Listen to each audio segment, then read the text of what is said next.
और सवेरे 8 बजे तक एक आसन से, रात्रि को 12 बजे से 8 बजे नेत्र खोल करके वो अपलक नेत्रों से सीधे बैठ करके बिना माला के ही महामंत्र का स्मरण कर, ये उनके भजन की पद्धति थी।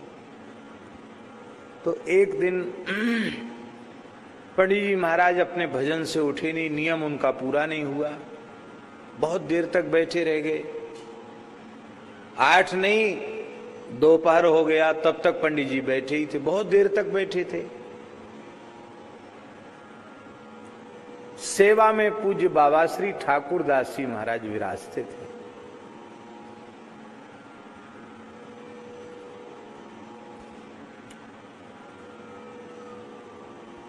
अब वहां तो कोई ऐसा तो था नहीं कि आप उठे क्यों नहीं, तो उनकी इच्छा के ऊपर है। बहुत देर बाद पंडित जी उठे तो उन्होंने कहा कि आज जय जय, आज आप बहुत अतिकाल तक कैसे बैठे रह गए? तो उन्होंने कहा कि मेरे भजन में विक्षेप आ गया। क्या विक्षेप आ गया? बोले इतना प्रेम जग गया स्मरण में, वो बार बार विह्वल हो रहे थे स्मरण में, और जब विह्वल होते, व्याकुल होते तो हे प्राणनाथ, हे प्राण वल्लभ कह के फपक फपक के रोने लग जाते। तो उन्होंने कहा यद्यपि यह आर्त होकर, द्रवित होकर, हे नाथ, हे प्राण वल्लभ, हे जीवन धन, हे प्राणेश्वर, इस प्रकार के नाम निकलना यही तो भजन का फल है।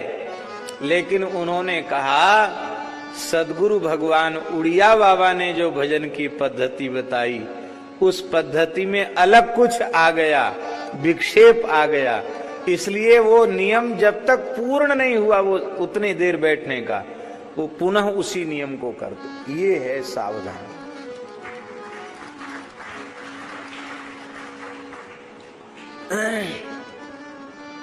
किसी छोटी तलाई में, पोखरा में है, क्या कहते,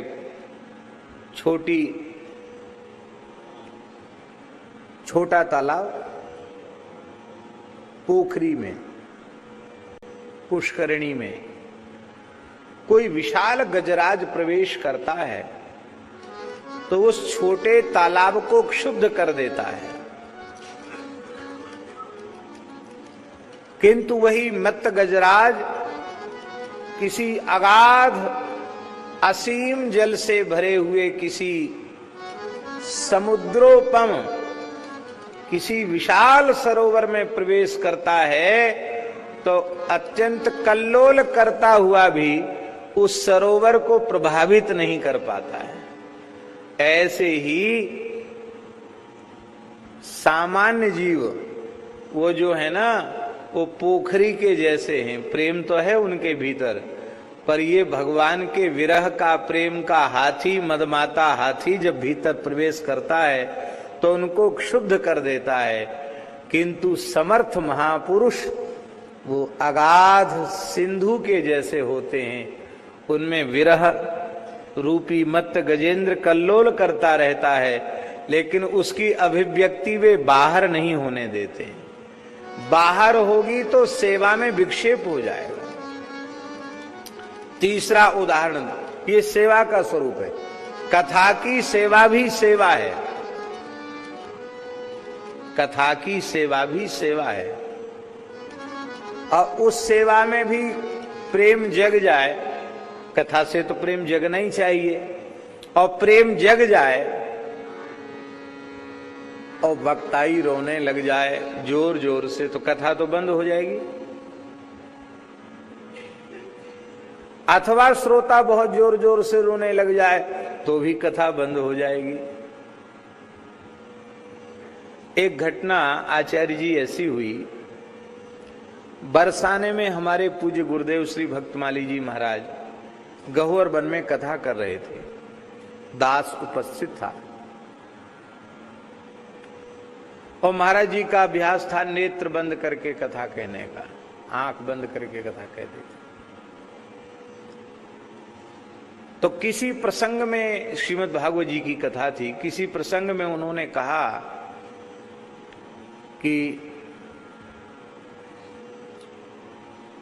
नंदगाम से ठाकुर जी चले और बरसाना से राधा रानी चली और प्रेम सरोवर पर दोनों का मिलन हुआ। राधा कृष्ण का मिलन नंदगांव बरसाना के बीच में प्रेम सरोवर है, वहां मिलन लीला मानते हैं।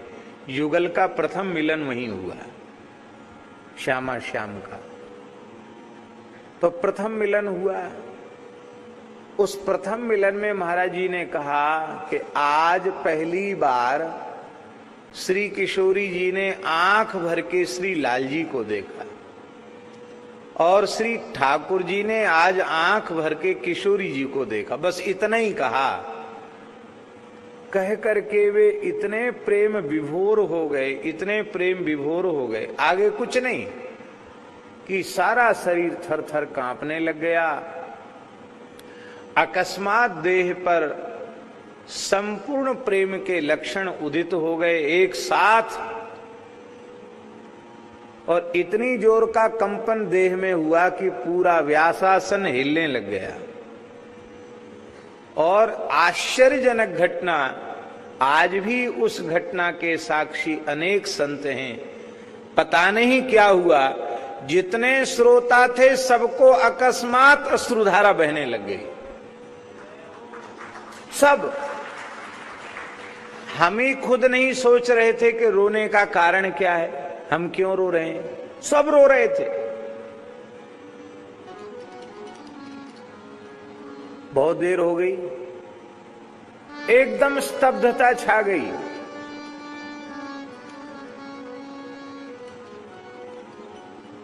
अंत में हमने विचार किया कि कीर्तन करावें, शायद कुछ स्थिति समाधान हो। तो कीर्तन कराने में स्वर ही नहीं निकले,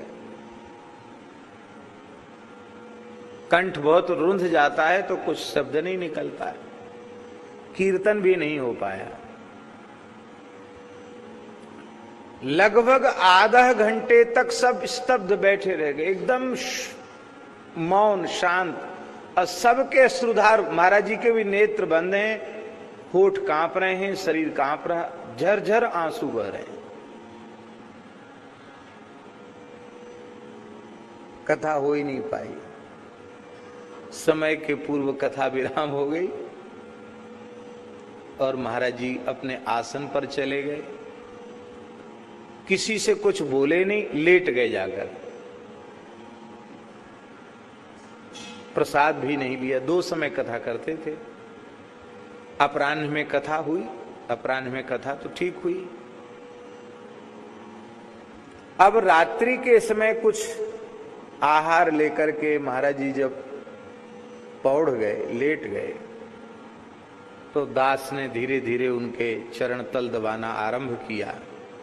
तो मन में हमारे जिज्ञासा हुई कि महाराज जी से पूछें कि हो क्या गया था आज, ऐसा कोई करुणा का प्रसंग तो आया नहीं, तो ऐसी स्थिति कैसे हो गई। तो मैंने महाराज जी का चरण दबाते हुए पूछा, महाराज जी आज क्या हो गया था, कथा में आप एकदम व्याकुल हो गए, रोने लग गए, सब रोने लग गए। जैसे ही हमने स्मृति कराई कि पुनः महाराज जी की वही अवस्था हो गई, पूछते ही फिर एकदम व्याकुल हो गए। तब हमको समझ में आया कि वो जो प्रेम की मादकता है वो अब तक उतरी नहीं है, उसी अवस्था में है। कैसे कथा प्राण में कहली।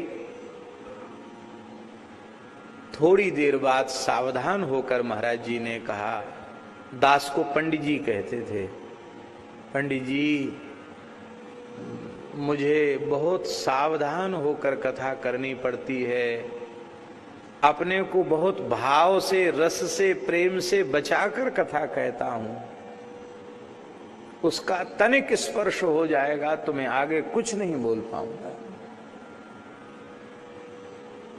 हम लोग ऐसे करते हैं कि प्रेम जगह, भाव जगह, उनकी अवस्था अंतःकरण की ऐसी कहते हैं, हमको अपने आप को बचा करके कथा करनी पड़ती है।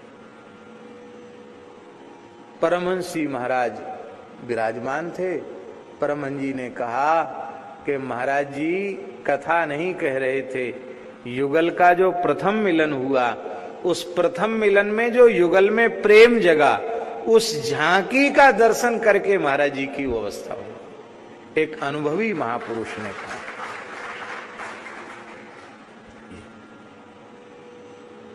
तो महाराज जी कहते थे कि भाई सेवा में विक्षेपक होने पर प्रेम को भी संभालना पड़ता है।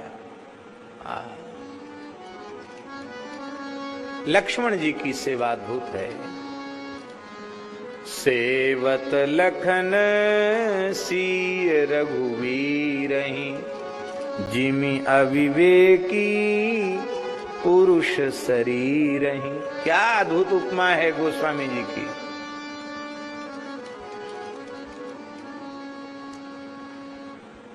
शुचि सेवा, निष्काम सेवा, सेवा के बदले सेवा ही चाहिए, सेवा के बदले कुछ नहीं चाहिए। सालोक्य सार्ष्टि सामीप्य सारूप्यैकत्वमप्यत, दीयमानं न गृह्णन्ति बिना मत्सेवनम जना।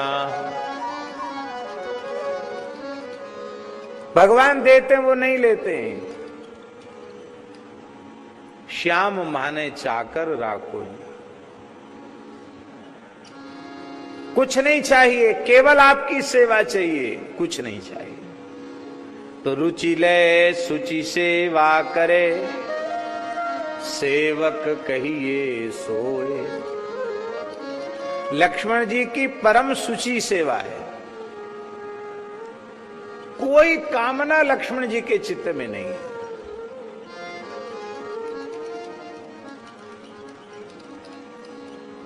कोई कामना लक्ष्मण जी के चित्त, पूरे चरित्र को देख लो। कोई पद चाहते हो लक्ष्मण जी, कोई प्रतिष्ठा चाहते हो, कुछ नहीं। केवल और केवल श्री राम जी के चरण कमलों की निरंतर सेवा चाहते हैं। तो राम जी का भी अनुराग ऐसा ही है। यद्यपि प्रिया जी क्षणार्ध भी श्री रघुनाथ जी से अलग नहीं हो सकती, वो उनकी हृदयेश्वरी प्राणेश्वरी हैं? कहियत भिन्न न भिन्न, कभी अलग नहीं हो सकती। लेकिन श्री प्रिया जी के वियोग का अनुभव करके भी ठाकुर जी विराजे, पर श्री लखनलाल जी के वियोग का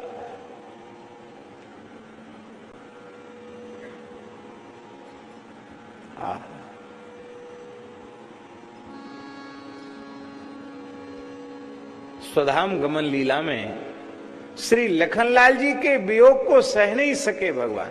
लक्ष्मण जी के जाते ही सरकार ने महाप्रस्थान किया, साकेत प्रयाण किया। रुचि लय सुचि सेवा करे, सेवक कहिए सोए। तन मन धन अर्पण करे, रहे अपन को खोए। सर्वस्व अर्पण कर दे अपने स्वामी के चरणों में, और अर्पण करके फिर भाग न जाए, रहे उनके निकट रहे। बहुत से लोग अनुभव करते हैं कि ठीक है हमने कर तो लिया, आश्रय ग्रहण समर्पण भी कर दिया, पर अब हम दूर ही रहेंगे। क्यों रहेंगे दूर? बोले इसलिए दूर रहेंगे कि दूर रह के ही भाव अच्छा रहेगा, पास रहने से भाव नहीं जगेगा। अरे भाई, भाव की निष्पत्ति हो या न हो, एक विचार की बात है। हमारे पूज्य महाराज जी ने हमसे कहा, पंडित जी नेपाल चले जाओ। उसमें नेपाल में रूपनदेही जिला में श्री अयोध्या में जो ब्रह्मचारी जी विराज रहे हैं, पूज्य श्री विंध्येश्वरी प्रसाद जी ब्रह्मचारी जी, अद्भुत ऋषिकल्प महापुरुष हैं। तो महाराज जी बोले उनके पास चले जाओ, कुछ श्रौत विषय भी उनसे पढ़ लेना, और व्याकरण भी पढ़ाएंगे ही वो, वहां चले जाओ।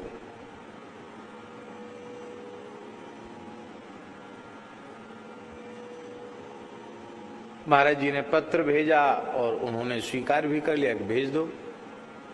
नहीं गए, हम रोने लगे, नहीं गए। फिर महाराज जी ने काशी में भेजने के लिए कहा, काशी चले जाओ। बोले वहां पढ़ाई ठीक हो जाएगी, काशी चले जाओ। अब उनकी आज्ञा तो माननी चाहिए हमको, धर्म है उनकी आज्ञा मानना।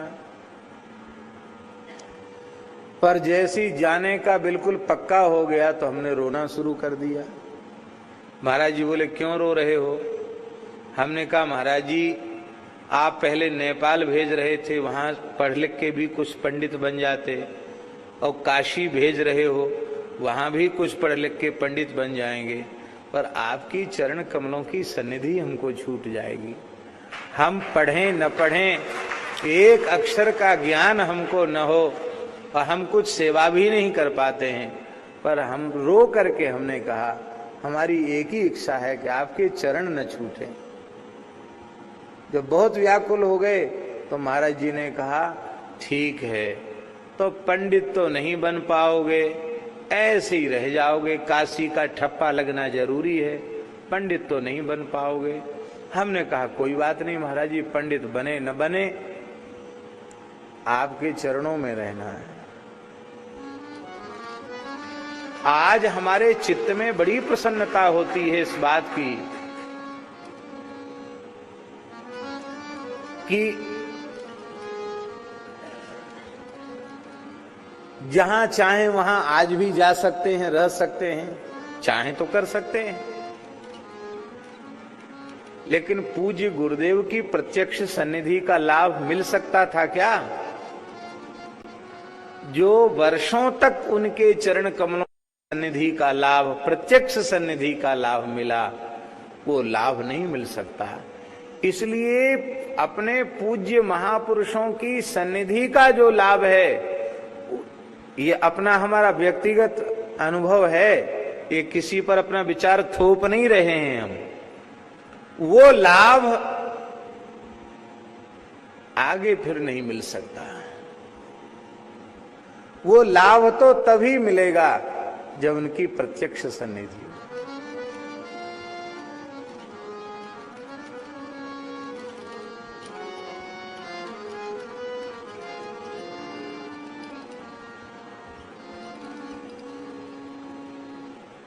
श्री लक्ष्मण जी महाराज सरकार की चरण सन्निधि को क्षणार्ध भी नहीं त्यागना चाहते हैं।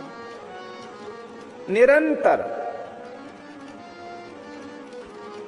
रहे, दूर भाग के न जाए, रहे, सर्वस्व समर्पण करके भी भगे नहीं, वहीं रहे। कैसे रहे? अपन को खोए।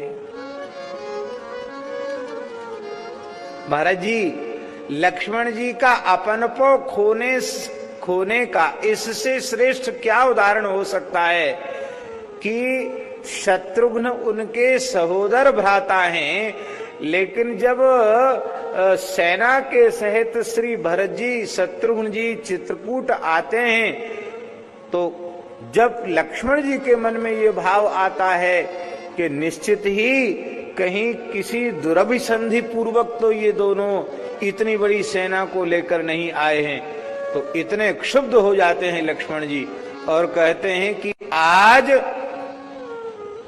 महीपास्यति शोणितम, वाल्मीकि में लिखा है, आज धरती शत्रुघ्न के भरत के रक्त का पान करेगी। ये है राम जी के विरुद्ध यदि उनका सहोदर भ्राता है तो भी उनका कोई संबंध नहीं है। पिता का कितना आदर करना चाहिए, पर पिता माता का आदर भी राम जी के नाते ही करते हैं। राम जी के विरुद्ध यदि कोई है तो श्री लखनलाल जी सहन नहीं करते। रहे अपन पो खोए,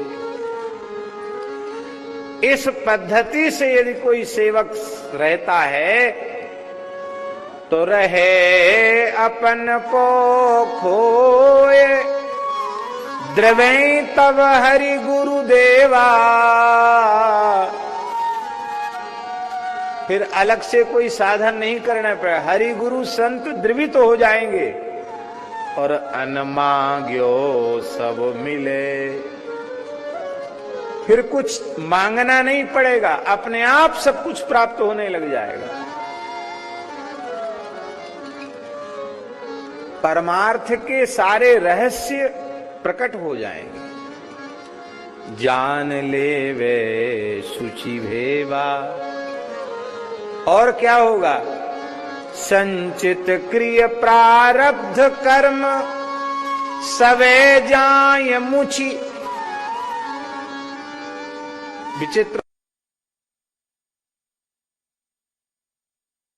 संचित सेवक का नष्ट हो जाता है, क्रियमाण का बंधन भी उसको नहीं होता। ऊंची बात यह है, प्रारब्ध को भी उन्होंने ले लिया, प्रारब्ध भी समाप्त हो जाता है। इस पद्धति से कोई सेवा करे तो उसके प्रारब्ध का भी क्षय हो जाएगा। और इस प्रकार के एक दो उदाहरण नहीं है, न जाने कितने उदाहरण हैं। उत्तम सेवकों के दुष्प्रारब्ध को सेव्य ने ही अपने ऊपर ले लिया। प्रारब्ध सेवक का था, पर सेवक का प्रारब्ध अपने सिर पे ले लिया। चित्रकूट बड़ी गुफा के संस्थापक परम श्रद्धे सदगुरु श्री रणछोड़ दास जी महाराज बड़े सिद्ध पुरुष थे, उच्च कोटि के महापुरुष थे। चित्रकूट में जिस समय वे साधन कर रहे थे, बहुत पुरानी बात है, उस समय प्रकाश उतना नहीं हुआ था सेवा का, प्रकल्पों का। तीव्र गति से साधन कर रहे थे और एक शिष्य थे, उनके साधक थे, उनकी सेवा में रहते थे।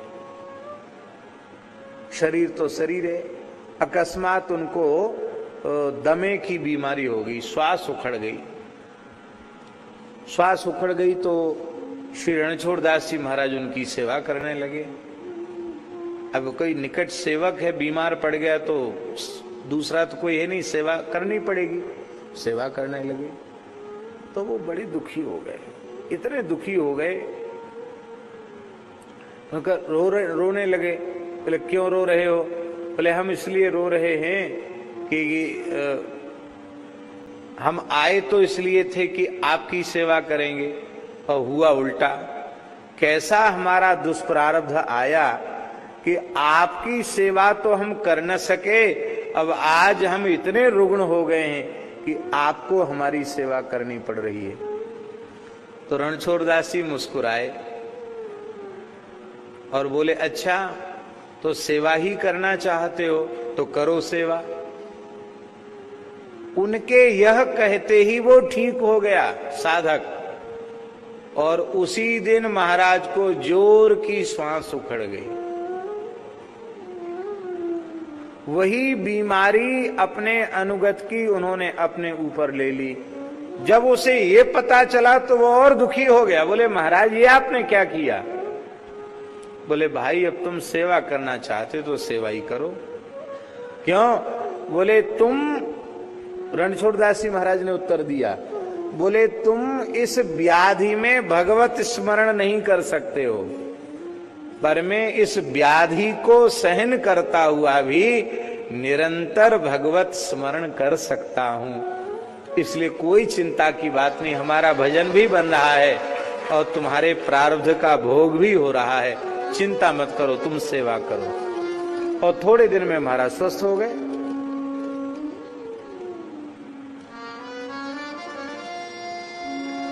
इसी दिल्ली की हरिहर आश्रम की घटना है। महापुरुष थे, उनके यहां हरिहर आश्रम में एक माता जी आती थी। वो सवेरे से पूरे में धुलाई सफाई पोछा वगैरह लगाती थी। तो महापुरुष का हम नाम भूल रहे हैं, बहुत पुरानी बात नहीं है।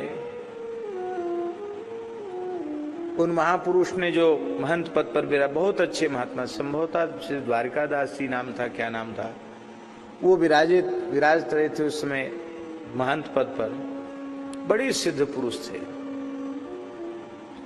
उन्होंने माई से पूछा कि माई तू क्यों इतनी सेवा करती है, ठंड का समय है, हाथ पांव गल गए तेरे, क्यों इतने सवेरे सवेरे आकर सेवा करती। उसकी कामना युक्त सेवा थी। उसने कहा महाराज क्या बतावें, बड़े दुख की बात है, मैं बहुत अभागिनी हूं, पति तो पहले ही चल बसे, मेरा पुत्र था वो भी चल बसा, मेरा पोता है, गरीबी खूब है, एक छोटी सी दुकान है वो भी बंद पड़ी है। क्यों? बोले हमारे बेटे की, पोते की किडनी खराब हो गई। तो किसी ने हमको कहा कि हरिहर आश्रम में सेवा करो, तो सिद्ध संतों का स्थान है, वहां तुम्हारा दुख दूर हो जाएगा। तो वो बोले कि देखो मैया तुम इतनी बूढ़ी हो और तुम यहाँ सेवा करती हो, मुझे सहन नहीं होता है, तुम अपने पोते को आज ले आओ। पोते को सामने खड़ा कर दिया, एक नजर से उन्होंने उसको देखा और कहा ये ठीक हो गया, ले जाओ इसको, अब तुम कल से मत आना, तुम वृद्ध हो, ठंड का समय है, अपने घर पर विश्राम करो, ये ठीक हो गया। सत्य घटनाएं सी दिल्ली की। और उस लड़के को जब उसका चेकअप कराया गया, उसकी दोनों किडनी ठीक और महाराज की दोनों किडनी खराब हो गई। ऐसी तमाम घटनाएं हैं। अरे जगन्नाथ जी ने 15 दिन का प्रारब्ध बाबा माधव दास जी का स्वयं भोगा, भक्तमाल जी में चरित्र है। इसका तात्पर्य है सेवक के प्रारब्ध को भी स्वामी अपने ऊपर ले लेते हैं। सेवक पर इतनी कृपा करुणा स्वामी की हृदय में होती है। इसलिए संचित क्रिय प्रारब्ध कर्म सबे जाय मुछी, प्रारब्ध कर्म का भी क्षय हो जाता है। बस शर्त है भगवत रसिक अनन्य क्रिया त्यागे अपनी रुचि। भगवत रसिक जी कहते हैं कि अपनी रुचि से क्रिया करना छोड़ दे। हाँ। और ये बात भी श्री लक्ष्मण जी में स्पष्ट है। रामस्य लोक रामस्य भ्रातुर्ज्येष्ठस्य नित्यसः सर्व प्रिय करस्तस्य रामस्यापि शरीरतः। राम जी का सर्वविद प्रिय करते हैं। कहां तक कहें? लक्ष्मणो लक्ष्मी संपन्नो बहि प्राणैवा परः।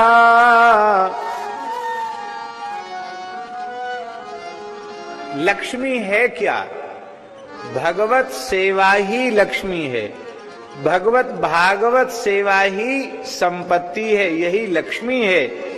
और इस सेवा रूपी लक्ष्मी से संपन्न जो श्री लखनलाल जी हैं, वो तो राम जी के मानो बही प्राण ही हैं। बही प्राण का मतलब होता है ऑक्सीजन, श्वास प्रश्वास ही हैं। राम जी के प्राण हैं श्री लक्ष्मण जी। और जब प्राण है तो प्राण के बिना निद्रा कैसे होगी? है? प्राण वायु ही है, तो प्राण वायु के बिना भला निद्रा कैसे होगी? इसलिए नचते न बिना निद्राम लभते पुरुषोत्तम। रघुनाथ जी को लक्ष्मण जी के बिना नींद नहीं आती। माताएं श्री रामभद्र को शयन करा देती है। राम जी सो जाओ। राम जी रोने लगते हैं।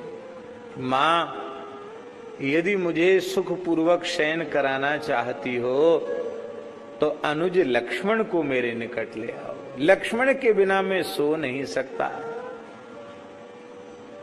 लक्ष्मण जी आ जाएंगे तो ही सोऊंगा। सैया पर लक्ष्मण जी को पौड़ाया जाता।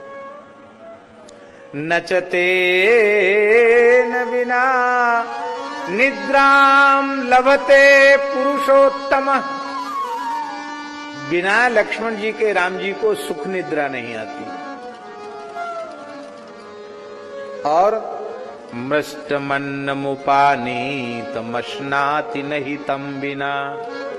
माताएं सुंदर सुंदर सुमिष्ट अन्न भक्ष्य भुज्य लेह्य चूस्य विविध प्रकार के पकवान मिष्ठान बना करके बड़े अनुराग पूर्वक भगवान को सामने पधराती हैं। कहती राम श्री राम आप इसे आरोगे। राम जी रोने लगते हैं। कहते भाई लक्ष्मण जी को बुलाओ तब खाएंगे। बिना लक्ष्मण जी के हम कुछ भी ग्रहण नहीं करेंगे। क्यों? रामस्य दक्षिणो बाहु। राम जी की ये दाहिनी भुजा है। रामस्य दक्षिणो बाहु, राम जी की दाहिनी भुजा है। तो भैया जब दाहिनी भुजा है तो भोजन किया जाएगा दाहिने हाथ से ही तो भोजन किया जाएगा। लक्ष्मण जी के बिना सरकार भोग नहीं लगाते। लक्ष्मण जी के बिना सरकार शयन नहीं करते। इसलिए आपने देखा होगा जहां कहीं भगवान श्री राम का मंदिर होता है वहां दक्षिणे लक्ष्मणो यस्य वामे च जनकात्मजा पुरतो मारुतिर्यस्य तं वंदे रघुनंदनम। अब एक संदेह आप कर सकते हैं कि जहां रसिक लोग कुंज की उपासना महल की उपासना करते हैं वहां तो पुरुष देह में केवल श्री रघुनाथ जी ही हैं, श्री किशोरी जी हैं और उनकी सखी सहचरी हैं। वहां तो न हनुमान जी हैं न वहां लक्ष्मण जी हैं। ऐसा कोई तर्क कर सकता है, लेकिन ये रहस्य की बात है। इसको रहस्य ही बना रहने देने में लाभ है। हमारे यहाँ श्री अवध मिथिला की जो रसोपासना है उसमें लक्ष्मण जी भी सखी स्वरूप में हैं, भरत जी भी सखी स्वरूप में हैं, शत्रुघ्न जी भी सखी स्वरूप में हैं और श्री हनुमान जी भी श्री चारुशीला जी के रूप में श्री हनुमान जी भी सखी स्वरूप में। इसका मतलब है कि निकुंज मंदिर में महल में श्री कनक महल में भी श्री लखनलाल जी की उपस्थिति है। बिना उनके न भोग है न उनके शयन है। नचते न बिना निद्राम लभते पुरुषोत्तमः मृष्टमन्नमुपानीतमस्नाति नहीं तम बिना। राम जी जब मृगया के लिए जाते हैं तो श्री लक्ष्मण जी उनके पीछे पीछे उनके अंगरक्षक के रूप में चलते हैं। यदा ही हयमारूढ़ो मृगयाम याति राघवः अथैनम पृष्ठतोभ्येति सधनु परिपालयन। धनुष लेकर के पीछे चल करके जाते हैं। बोलो भक्तवत्सल भगवान की जय। कहते जैसा भाव श्री लखनलाल जी का रघुनाथ जी के प्रति है वैसा ही भाव श्री शत्रुघ्न कुमार का श्री भरतलाल जी के प्रति है। वैसा ही भाव। बोलो भक्तवत्सल भगवान की। सर्वे वेद विदशूरा, ये तो है ही हैं, सर्वगुण संपन्न हो गए हैं। अब एक ही चर्चा महलों में है, इनका ब्याह होना चाहिए। चक्रवर्ती महाराज जब रनिवास में पधारते हैं, अंतःपुर में प्रवेश करते हैं, चाहे महारानी कौशल्या के महल में प्रवेश करें अथवा मध्यमांबा महारानी कैकेयी के महल में प्रवेश करें अथवा श्री सुमित्रा जी के महल में प्रवेश करें, कनिष्ठांबा के महल में प्रवेश करें, तीनों माताएं एक ही बात चक्रवर्ती महाराज से पूछती हैं कि राम जी का ब्याह कब करिएगा। राम जी का ब्याह नहीं करेंगे, आपको चिंता ही नहीं है विवाह की। दशरथ जी ने समझाया कि विवाह की चिंता तो कन्या के पिता को करनी पड़ती है। कन्या पितृत्वम खलु नाम कष्टम।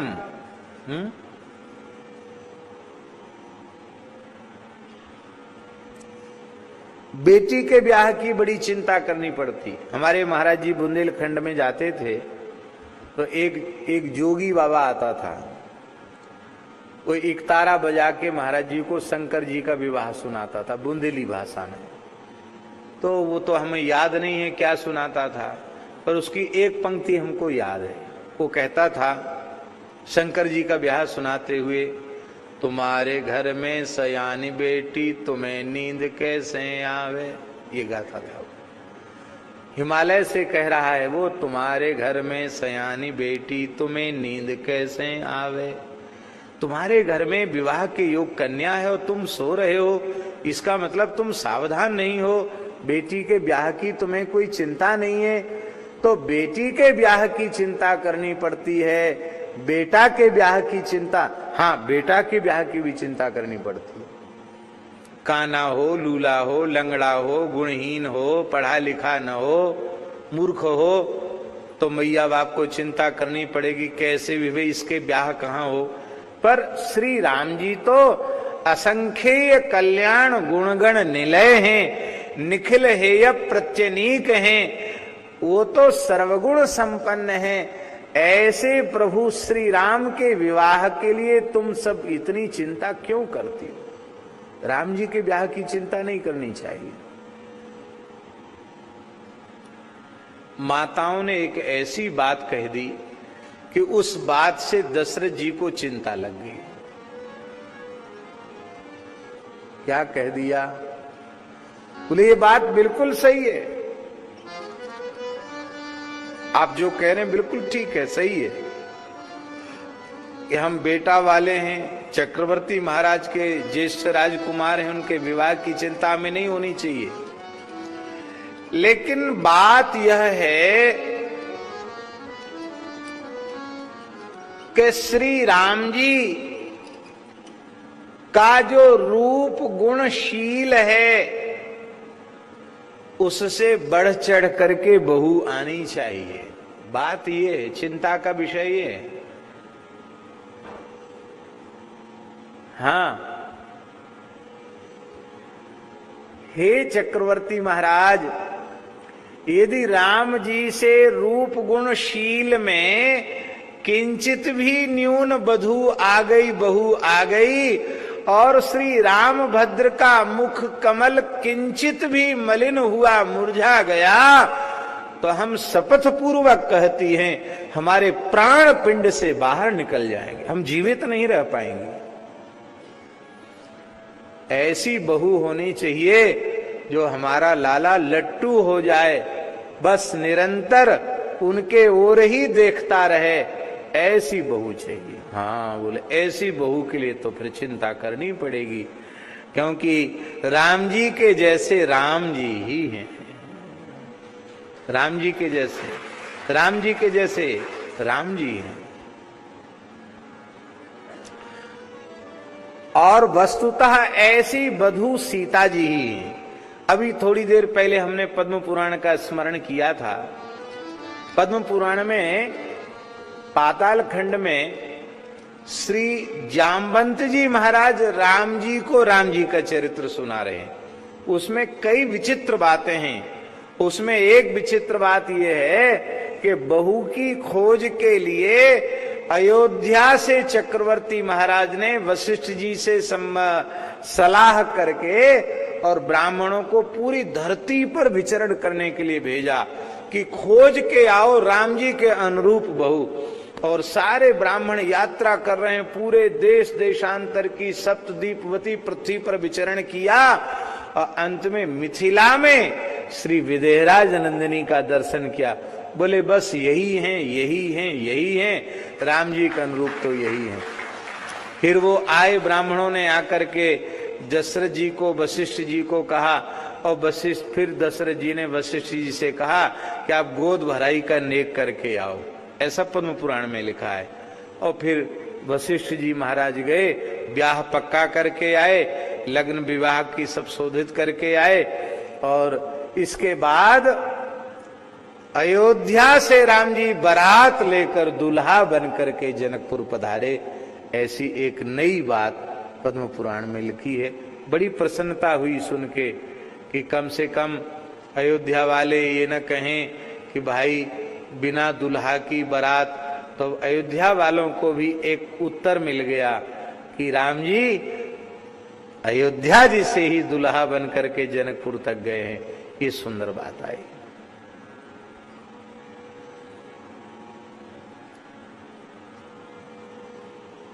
राम जी से श्री किशोरी जी रूप में, शील में, गुण में, स्वभाव में उत्कृष्ट हैं। इसके एक दो उदाहरण नहीं है, इसके अनंत उदाहरण हैं।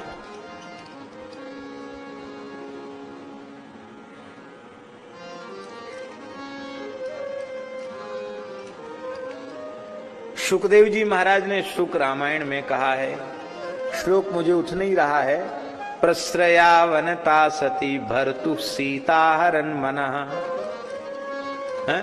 भर्तु सीता हरन मनः। उस श्लोक में, रामचरित्र के उस श्लोक में लिखा है कि राम जी ने अपने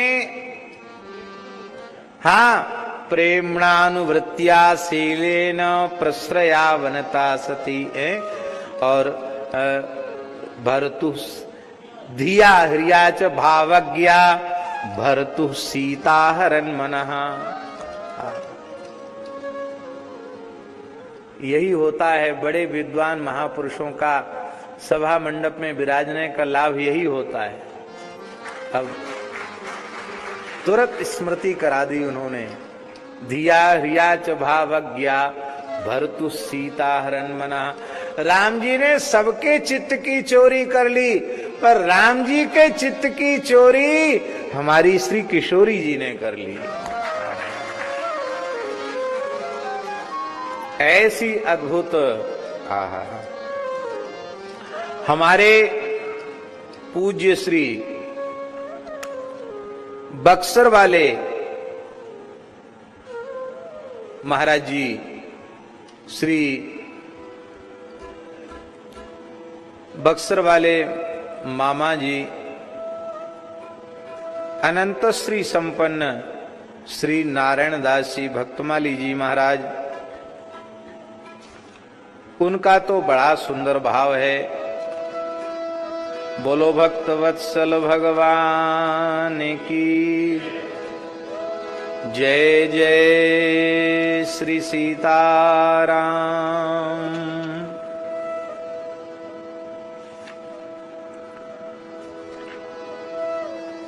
बहुत सुंदर भाव उन्होंने दिए हैं। कितने भाव हैं, कितने पद हैं।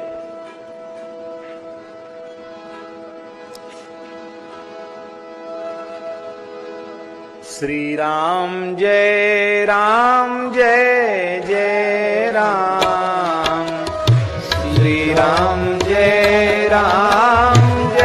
जय राम, श्री राम जय राम जय जय राम, श्री राम जय राम जय जय राम, श्री राम जय राम जय जय राम, श्री राम जय राम जय जय राम। बड़ा सुंदर पद है बक्सर वाले मामा जी का, अवध के दुलरुआ। अवध के दुलरुआ दुल्हा मिथिला में अइले हो, अवध के दुलरुआ दुल्हा मिथिला में अइले हो, मिथिला के अनुपम छवि के देखते लो भइले हो, मिथिला के अनुपम छवि के देखते लो भइले हो, अवध के दुलरुआ दुल्हा मिथिला में अइले हो, अवध के दुलरुआ दुल्हा मिथिला में अइले हो, मिथिला के अनुपम छवि के देखते लो भइले हो, मिथिला के अनुपम छवि के देखते लो भइले हो। ये उत्कृष्टता है अयोध्या से मिथिला की और श्री अवधराज किशोर से मैथिली की।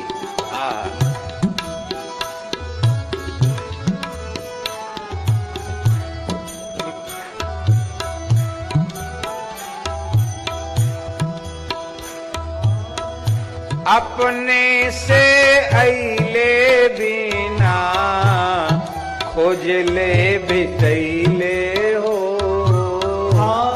अपने से अइले बिना खोजले बितैले हो। कोई न्योता देने गया था, पैदल उघारे गोड़े गली गली बबुआइले हो, पैदल उघारे घोड़े गली गली बबुआइले हो, अवध के दुलरुआ दुल्हा मिथिला में अइले हो, अवध के दुलरुआ दुल्हा मिथिला में अइले हो, मिथिला के अनुपम छवि के देखते लो भइले हो, मिथिला के अनुपम छवि के देखते लो भइले हो। कैसे आए अयोध्या से मिथिला में? आइले तो चंदा हो के कीरति कमैले हो, आइले तो चंदा हो के कीरति कमैले हो, आइले तो चंदा हो के कीरति कमैले हो, आइले तो चंदा होगे कीरति कमैले हो, सिय के मुख चंद्र पर चकोर बन गईले हो, सिय के मुख चंद्र पर चकोर बन गईले हो, सिय के मुख चंद्र पर चकोर बन गईले हो, सिय के मुख चंद्र पर चकोर बन गईले। अवध अवध के दुलरुआ दुल्हा मिथिला में अइले हो। अवध के दुलरुआ दुल्हा मिथिला में अइले हो। मिथिला के अनुपम छवि के देखते लुभैले हो। मिथिला के अनुपम छवि के देखते लुभैले हो। बाहर सबके ठगले इहवा अपने ठगैले हो। बाहर सबके ठगले इहवा अपने ठगैले हो। सबको ठग लिया पर खुद ठगाए गए। सुघरन के अगुआ इहवा, सुघरन के अगुआ इहवा सिय से पिछुएले हो। सुघरन के अगुआ इहवा सिया से पिछुएले हो। अवध के दुलरुआ दुल्हा मिथिला में अइले हो। अवध के दुलरुआ दुल्हा मिथिला में अइले हो। मिथिला के अनुपम छवि के देखते लुभैले हो। मिथिला के अनुपम छवि के देखते लुभैले हो। यहाँ सिया जी से पीछे रह गए।